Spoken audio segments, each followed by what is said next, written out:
Hi there, hope you're doing great. Today we're going to take a look at my latest track called Static and how I incorporated the Moog into this piece. In this track the Moog has a kind of a central role in a kind of pad-ish sound. I think it sounds pretty good, and you can have a preview of it here. It's processed by some reverb from Eventide, Black Hole, and some multi-band compression using OT. And here is how it sounds like.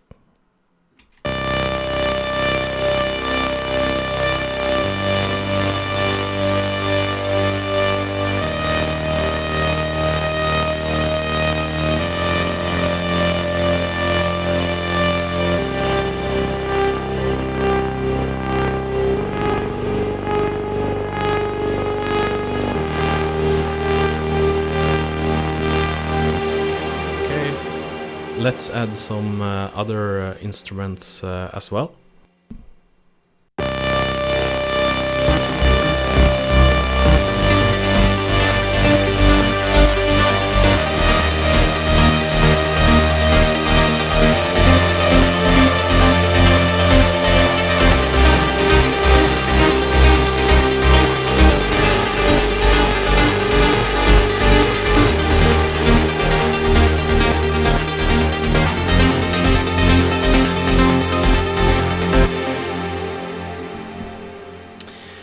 Yeah, so I think the Moog is really helping here to give this huge sound for this track. And now I'm going to play the entire track for you. It's about 3 minutes and 30 seconds long.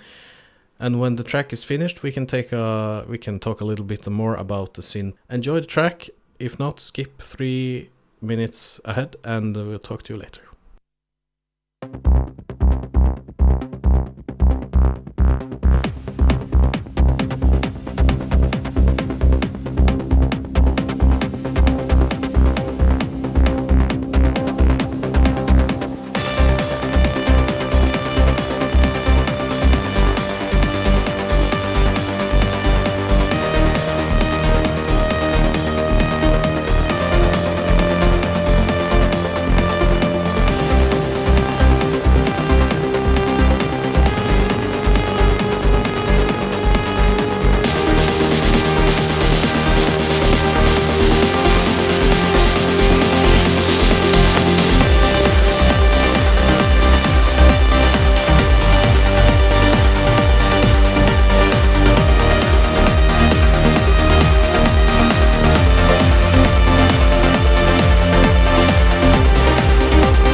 So, thank you for listening. That's the track. It's called Static. You can download it for free on my website. It's BjoKib.com/static. You can download the MP3 file and you can download the WAV file actually, and you can also use this music for background music in your own YouTube videos if you want. But you have to link to my website and credit me. That's the rule. That's basically all of the rules, but you have to read it there. So in this track, I think that the Moog really adds to the warm feeling of the track, and in addition with some Diva VSTs, you really get that kind of analog feel of the track. And when I started producing music, I only used VSTs or software. I never had any kind of hardware or anything. I think I went maybe 5, 6, 7 years without even thinking about buying any synths, external audio cards or anything. I just used my computer and I used VSTs to produce music. So I have this funny story. Maybe it's not that funny, but this is not the first hardware synth I have. About 8 or 9 years ago I bought the Access Virus TI2. I bought it because I was listening to sound samples on the web, listening to I think we had YouTube then, I don't know. Anyway, it sounded great. Of course, the tracks sounded great. I bought the desktop version, the white one, limited edition. I plugged it into my PC, I loaded up some presets I bought online, and I managed to make a few tracks, and the tracks using the Access Virus sounded great. And well, that's that.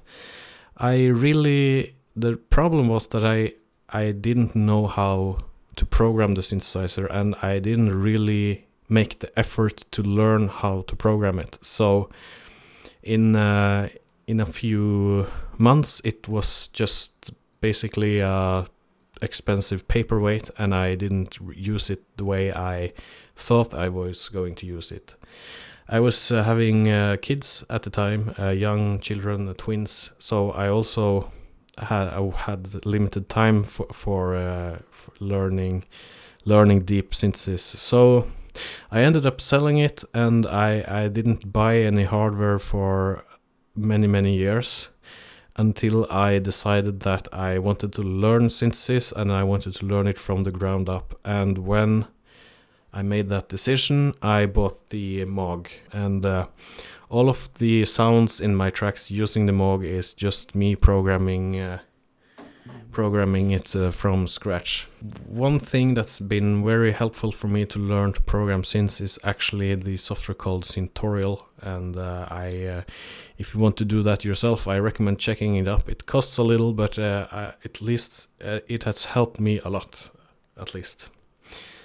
So that's that. If you like videos like this, hitting the subscribe button, tapping that bell thing and pressing like really helps. If you have any questions, type them down in the comments below and I will do my best to answer to the best of my ability.